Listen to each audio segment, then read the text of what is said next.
మనం ఒక స్టోరీ చెప్పుకుందామా? ఒక అడవిలో కపిల అనే కోతి చక్కగా వైద్యం చేస్తూ ఉండేది. మంచి పేరు తెచ్చుకుంది. అక్కడే ఒక ఎలుగుబంటి కూడా ఉంది.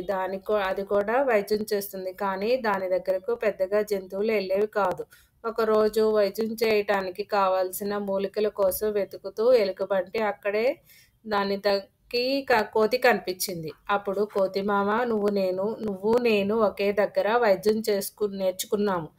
ఒకే రకమైన మూలికలు వాడుతున్నాము. కానీ నాకంటే నీ దగ్గరికే ఎక్కువ మంది వస్తున్నారు. ఎందుకు అని అడిగింది.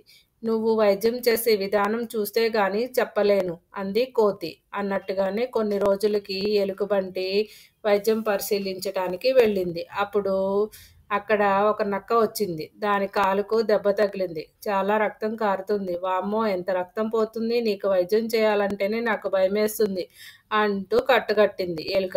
కొన్ని మూలికలు ఇచ్చి ఇవి తప్పకుండా వేసుకో, లేదంటే గాయం తగ్గదు, కాలు తీయాల్సి వస్తుంది అంటూ భయపెట్టింది. ఆ తర్వాత రామచిలుక రెక్కలకి ముళ్ళు గుచ్చుకుంటే తీసేసి పసరు మందు రాసింది. కొన్ని రోజుల వరకు ఏది పడితే అది తినొద్దు, కాస్త జాగ్రత్తగా ఉండాలి, లేదంటే ప్రాణాలకి ప్రమాదం అని చెప్పింది. దాంతో అది కూడా చాలా భయపడింది. అదంతా గమనించిన కోతి, ఎలుకమామ, నీ మీద నమ్మకంతో వచ్చే జంతువులని భయపెడుతున్నావు నువ్వు. అది తప్పు.